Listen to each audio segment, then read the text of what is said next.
Hi friends, welcome back to Soumya all in one channel. ఈరోజు వచ్చేసి chicken ఆవకాయ నా style ఎలా చేయాలో చూద్దాం. ముందుగా వీటికి కావాల్సిన ప్రతి పదార్థాన్ని నేను మన వీడియో కింద లింక్లో ఇస్తాను. ఏమేమి ఎంతెంత క్వాంటిటీ వేసి చేశానో చదువుకుంటూ చూస్ చేసుకోండి, చాలా బాగుంటుంది. చికెన్ వచ్చి 20 గ్రామ్స్ వచ్చేలా కట్ చేయించుకోవాలి. మంచిగా వాష్ చేసుకున్న తర్వాత దాంట్లో పసుపు సాల్ట్ వేసి మంచిగా మిక్స్ చేసి పక్కన ఉంచుకోవాలి. ఈ లోపు వేరొక బాండి స్టవ్ అంటించి ఆ బాండి పెట్టి ఆ బాండి హీట్ అయిన తర్వాత ప్రతి మసాలాలన్నీ సిమ్లో పెట్టి ఒక 50% ఫ్రై అయ్యేంత వరకు ఫ్రై చేసుకోవాలి. 50% ఫ్రై అయితే సరిపోతుంది, మిగతా 50% ఆయిల్లో ఫ్రై అవుతుంది కాబట్టి అలా ఫ్రై అయితే సరిపోతుంది. మంచిగా సిమ్లో పెట్టుకుని ప్రాసెస్ అంతా జరగాలి. మనం వాడే ప్రతి ఐటమ్ ఎక్కడ తడి లేకుండా చూసుకోవాలి. మెయిన్ అలా తడి ఉంటే కనుక పాడైపోతుంది. తడి లేకుండా ఫ్రై చేసుకోవాలి. ఈ లోపు మనం వేరొక బాండి పెట్టుకుని చికెన్ని ముందుగా మ్యాగ్నేట్ చేసుకున్న చికెన్ వేసుకుని మంచిగా కుక్ చేసుకోవాలి. ఈ చికెన్ కుక్ అవ్వడానికి సపరేట్గా వాటర్ ఏమి వేయక్కర్లేదు, ఆ చికెన్లో నుంచి వచ్చే వాటరే సరిపోతుందన్నమాట. మంచిగా గరిటతో తిప్పుకుంటూ లిడ్ పెట్టుకుంటూ తీస్తూ మధ్య మధ్యలో చూస్తూ కనుక మనం తిప్పుకుంటూ ఉడికించుకోవాలి. దీంట్లో వాటర్ అంతా పోయేంత వరకు ఉడికించుకోవాలన్నమాట. అది సూపర్ ఎమ్మీ ఉంటుంది. మోస్ట్ రిక్వెస్టెడ్ రెసిపీ, చాలా బాగుంటుంది. మా ఇంట్లో వాళ్ళందరికీ చాలా చాలా ఇష్టం. ఈ లోపు మనం మసాలాలను కూడా తీసుకుని మంచిగా గ్రైండ్ చేసుకోవాలి.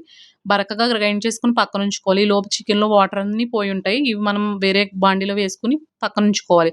అదే బాండీలో ఆయిల్ని వేసుకుని ఆయిల్ హీట్ అయిన తర్వాత చికెన్ని మంచిగా వేసుకుంటూ ఫ్రై చేసుకోవాలి. మంచిగా కొంచెం కొంచెం వేసుకుని ఫ్రై అయ్యాలి. మొత్తం ఆరెంజ్ కలర్ అయ్యేంత వరకు ఫ్రై చేసుకోవాలి. మొత్తం ముక్క లోపల నుంచి ఉడికేంత వరకు ఫ్రై చేసుకోవాలి, లేకపోతే పచ్చడి అనేది పాడైపోతుంది అనమాట. మంచిగా ఫ్రై చేసుకున్న తర్వాత మనం ఈ ఫ్రై అయిందని సపరేట్గా వేరే ఒక ప్లేట్లోకి తీసుకుని సపరేట్ చేసుకోవాలి. సపరేట్ చేసుకున్న ఇదే ఆయిల్లో మనం మిగతాయన్నీ కూడా ఫ్రై చేసుకోవాలి. అందుకే ఇది సపరేట్ చేసుకోవాలన్నమాట. చాలా చాలా యమ్మీ ఉంటుంది. మా డాడీకి మా వారికి చాలా ఇష్టం, మా కిడ్స్కి కూడా చాలా ఇష్టం. అది సపరేట్ చేసిన తర్వాత అల్లం వెల్లుల్లి పేస్ట్ కూడా దీంట్లో వేసుకుని మంచిగా మనం ఫ్రై చేసుకోవాలి.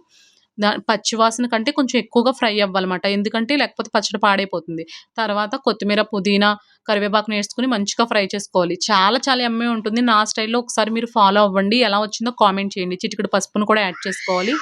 తర్వాత పచ్చి వెల్లుల్లిపాయలు కూడా దీంట్లో వేసుకోవాలి. తర్వాత మనం ముందుగా ప్రిపేర్ చేసుకున్న మసాలాలని, కారంని, ఉప్పుని అన్నిటిని వేసుకుని మంచిగా ఫ్రై చేసుకోవాలి. మంచిగా ఫ్రై చేసుకున్న తర్వాత ముందుగా మనం ఫ్రై చేసుకున్న చికెన్ కూడా యాడ్ చేసుకుని మంచిగా ఇదన్నిటిని కలుపుకోవాలి. ఎక్కడా కూడా మాడకుండా దగ్గరుండి చేసుకోవాలి. ఇదంతా కలుపుకున్న తర్వాత ఆ ముక్కకు ఉప్పు కారం పెట్టేంత వరకు కలుపుకొని దీన్ని చల్లగా అయ్యేంత వరకు వేరొక బౌల్లోకి తీసుకుని మనం చల్లబెట్టుకోవాలి. మంచిగా చల్లగా అయిన దాంట్లో నిమ్మరసాన్ని యాడ్ చేసుకోవాలి. నిమ్మరసాన్ని యాడ్ చేసుకుని మంచిగా మనం దీన్ని ఒకసారి కలుపుకోవాలన్నమాట. చాలా చాలా యమ్మీ ఉంటుంది. ఇలా కలుపుకున్న దాన్ని గాజు సీసాలో కానీ మనం పచ్చళ్ళు పెట్టుకోవడానికి జాడీలు ఉంటాయి కదా, వాటిలో కానీ తీసుకుని స్టోర్ చేసుకోవాలి. మూడో రోజు తీసి చూస్తే కనుక ఊరి సూపర్ యమ్మీ ఉంటుంది. చాలా బాగుంటుంది. నా స్టైల్లో ఒకసారి చేసి చూడండి. ఎలా వచ్చిందో కామెంట్ చేయండి. Thank you for watching. నా ఛానల్ కనుక నచ్చితే లైక్ చేయండి, సబ్స్క్రైబ్ చేయండి, కామెంట్ చేయండి.